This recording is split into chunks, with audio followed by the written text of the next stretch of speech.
I'm Kevin Zimmerman. This is Kellen Olson. We are the Empire of the Suns podcast, as well as editors at ArizonaSports.com, here to talk to you about one of the two top picks, options for the top picks, Luka Doncic out of Slovenia. Now, Kellen, Luka's probably not going to have very many flaws when you look at him big picture, but he has some. It starts as athleticism. What do you see there as far as what he's lacking, what maybe is being not fairly given to him? So I think what you wrote about and what we're going to have up on the site is that he is a good athlete. He's not unathletic. He's not an unathletic person with the moves that he does. But what you see from him is a lack of explosiveness. Okay, maybe when he's going full speed in a straight line, he can posterize someone.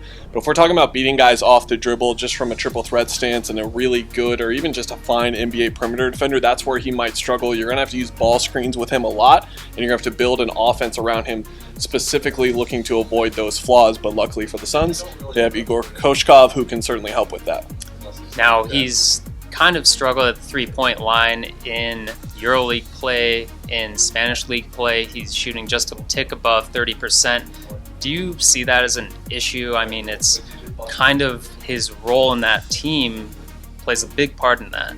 So the Stepian's Mike Gribinov looked at a shot chart of him before the start of really EuroLeague play kicking in this year and looking at where he was taking his shots, because the amount of offense they were asking him to put up was just too much on an 18 to 19-year-old at the EuroLeague level. He took only 2 catch-and-shoot corner threes for about 250 field goal attempts, and that's it. And that's going to go way up in the NBA.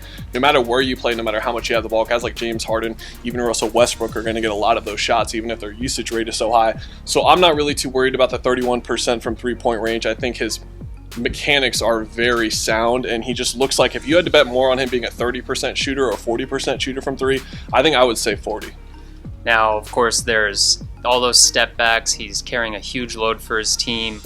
When you look at him as a 19-year-old, we always forget that he's 19. This is pretty much his first season where he's been number one option, where teams, opponents are just trying to stop him. And when you consider all that, you look at his emotional background, I guess, where there's some concerns about his temper, teammates not liking him, and stuff like that we've heard from John Gambadoro. Where do you see him on that spectrum, and is that big of a deal?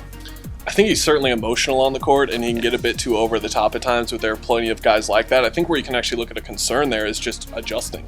Going from a club like Real Madrid with that amount of prestige to a franchise like the Suns, which is pretty well regarded, or a franchise like the Kings if he doesn't wind up here, where he's going to have to build something on his own. Real Madrid was already super established before he got there. The Suns have never won an NBA title. They've been out of the NBA playoffs now for 8 years. Is he willing to go through that entire movement really with someone like Devin Booker? And that's where maybe I have a concern for really any overseas guy at that level, honestly.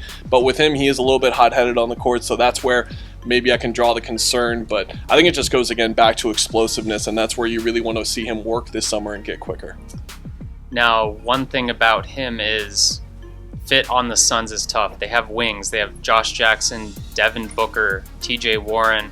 I think we both agree that there's not really a big concern because you take the best available talent there. Now, he's not going to play point guard. I think people keep getting caught up that he's an offensive initiator. He's not going to defend point guards, but in today's NBA, that doesn't matter so much. You figure out the defensive stuff later.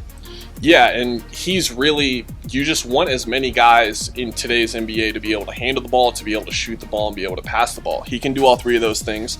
Now, Josh Jackson might be skewed a bit in other areas, but he projects to do all three of those things. Now, obviously, Devin Booker is great at all three of those things already. You put the three of those guys together and ask an NBA defense to try and pick them up, let alone when they're 21. How about when they're 25 and when they're really established in the NBA? That's where you cause serious matchup concerns. And defensively, I'm a little less worried. The thing that gets overlooked about Doncic a lot, he weighs 230 pounds. He's 6'8". That is a big dude. And I think defensively that's going to help him. But I think it's right to assess that he won't be able to guard ones, he won't be able to guard twos. More of threes and fours. This is where you really speak to the value of someone like Josh Jackson, where you say he can guard 3 or 4 positions. Okay, now it's time for you to prove it, because we're going to draft this guy with looking at you and saying you're going to spend a lot of time maybe guarding point guards in this situation. And I think that's fine, because Josh is the guy. Everyone got to know him in his rookie year and knows he's the type of guy to take that challenge head on and really not redefine his game, but just look at that specifically as his big goal for next season.